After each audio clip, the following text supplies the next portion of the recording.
कहते हैं कि वक्त से बड़ा कोई गुरु नहीं होता है और वक्त जितना सिखलाता है वो आगे जीवन में काम आता है यदि आप उसे अच्छी तरह से सीख और पढ़ लें। कहा जाता है कि प्रैक्टिकल अगर आपके जीवन में बहुत सी चीज़ें होती हों तो वो आपके जीवन में हमेशा आपके साथ चलती हैं।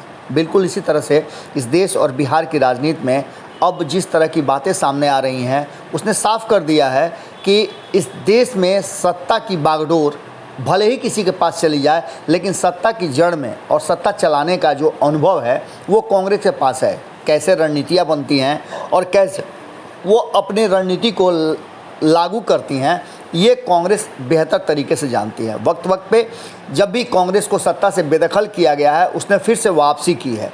एक बार फिर से कांग्रेस वापसी की तरफ आगे बढ़ रही है। आपको याद होगा कि किस तरह से जब राजीव गांधी की हत्या हो गई थी उसके बाद से देश में एक बड़ी चर्चा छिड़ गई थी कि उनके बाद आखिर कौन। सोनिया गांधी का नाम सामने आते ही बड़ा बखेड़ा मचा था और विपक्ष ने जम करके हंगामा किया था। लेकिन सोनिया गांधी ने तब, जबकि उनका सपोर्ट बहुत सारे लोग कर रहे थे, लालू प्रसाद ने तो साफ तौर पे सोनिया गांधी के साथ खड़े होने का ऐलान तक कर दिया था और कहा था कि वो देश की बहू है। इसके साथ ही बहुत सारी बातें सामने आई थी। तब सोनिया गांधी ने जो फैसला लिया था वो ऐतिहासिक था। उन्होंने मनमोहन सिंह को हाथ में इस देश की बागडोर दे करके एक बड़ा काम किया था और ये बताया था कि कांग्रेस बिल्कुल सत्ता के करीब आने के लिए और इस देश को चलाने के लिए पूरी तरह से हर तरह का त्याग कर सकती है। ये कोई अतिशयोक्ति नहीं होगी कि एक बार फिर से इस तरह का मौका मिले और कांग्रेस अपने आप को इस देश में फिर से सत्ता परिवर्तन की लहर का सबसे बड़ा पुरोधा बना ले। एक बार फिर चर्चा का बाजार गर्म है और कहा यह जा रहा है कि सत्ता की सुगबुगाहट इस बार बिहार से शुरू होगी। कांग्रेस में अक्सर आपने देखा होगा कि केंद्र में बैठ करके कई सारी मीटिंग्स होती हैं, योजनाएं बनाई जाती हैं, रणनीति बनती है और उसकी घोषणा की जाती है। लेकिन अब नया एक दौर चला है जिस दौर में प्रशांत किशोर जो कि बिहार से जुड़े हुए हैं वो लगातार कांग्रेस के नेताओं से और ख़ास करके शीर्ष नेताओं से संपर्क में हैं। कई तरह की योजनाएं और चर्चाएं हो रही हैं। इन चर्चाओं योजनाओं का सीधे तौर पे दिल्ली में न प्रकट करके बिहार में प्रकट किया जा रहा है और प्रेस कॉन्फ्रेंस के माध्यम से आम जनता को बताया जा रहा है। ऐसा ही एक प्रेस वार्ता कांग्रेस के प्रधान कार्यालय बिहार के सदाकत आश्रम में हुआ। सदाकत आश्रम में किए गए इस प्रेस कॉन्फ्रेंस में तारिक अनवर ने जो बातें कहीं उन बातों को सुन करके और देख करके आपको अंदाज़ा हो जाएगा कि कांग्रेस ने किस तरह का प्लान बनाया है और अब किस तरह का त्याग करने के लिए, कुर्बानी देने के लिए एक बार फिर से कांग्रेस तैयार हो गई है। हर हाल में प्रधानमंत्री नरेंद्र मोदी और भारतीय जनता पार्टी से इस देश को निजात दिलाई जाए। कांग्रेस का सीधा कहना है कि जब से प्रधानमंत्री बने हैं नरेंद्र मोदी तब से इस देश की आम आवाम मुश्किलों में है और देश का विकास ठप हो गया है। आर्थिक रूप से देश काफ़ी पिछड़ गया है और नरेंद्र मोदी और उनकी पूरी टीम आत्ममंथन और आत्ममुग्ध होकर के किसी भी तरह से चल रही है।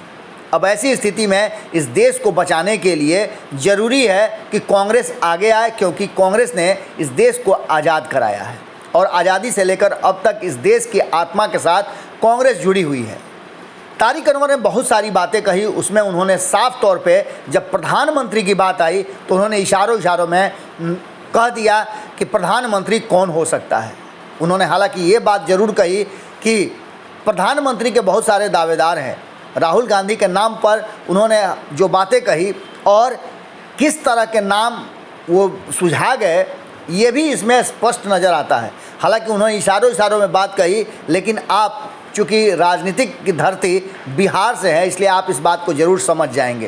तारिक अनवर ने साफ तौर पे कहा कि जिस तरह से इस देश को खोखला कर दिया है भारतीय जनता पार्टी और नरेंद्र मोदी की टुकड़ी ने, उसे देख करके अब एक बार फिर से कांग्रेस को आगे आना होगा, एक बड़ा स्टेप लेना होगा और फिर से एक बार कुर्बानी देनी होगी। हम कुर्बानी के लिए तैयार हैं। बदले में नरेंद्र मोदी को प्रधानमंत्री की कुर्सी से हटा करके इस देश में एक सक्षम और जो साफ सुथरी छवि का व्यक्ति हो, जिसमें ये सोच हो, जिसने कहीं ना कहीं अब बिहार की भी एक भूमिका हो सकती है। यानी कि उनका इशारा कहाँ है आप खुद समझ सकते हैं। सुनिए क्या कहा है तारिक अनवर ने प्रेस वार्ता के दौरान। लिखी कम जरूर है, लेकिन राजनीतिक सूझबूझ में इस देश की जनता को कभी कमी नहीं है। ये बात जब इंदिरा जी थी तो भी कहा जाता था, पंडित जवाहरलाल नेहरू थे तब भी कहा जाता था कि क्या विकल्प क्या है। तो विकल्प तो देश बनाता है, जनता बनाती है।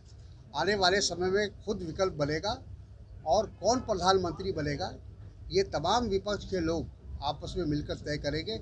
ये किसी प्रकार का कोई विवाद नहीं होगा, इसकी मैं आपको गारंटी देता हूँ। राहुल गांधी चेहरा होंगे, ये कंपलसरी नहीं रहेगा, ये भी देखिए, राहुल गांधी और कांग्रेस पार्टी, हमारा लक्ष्य ये है कि हम भारतीय जनता पार्टी और जो देश के अंदर जो राजनीति चल रही है उसको रोकना है, हमारी वो प्राथमिकता है। धन्यवाद। आप लोग बैठ जाइए थोड़ा। अगर ये वीडियो पसंद आई और वह बिहार के राजनीति और बिहारियत से सरोकार रखेनी तो सब्सक्राइब बटन दबा के चैनल के सब्सक्राइब कर ली। ओजे एगो घंटी बा, ओकरा बटन दबा देला से कुल सटीक और मारक खबर रुआ मुफ्त में मिल जाई। अगर रुआ पत्रकारिता के हमनी के नया प्रयोग में सहयोग कर चाहतानी तो ज्वाइन बटन दबा दी। पेटीएम नंबर नोट कर ली 9386816700। धन्यवाद।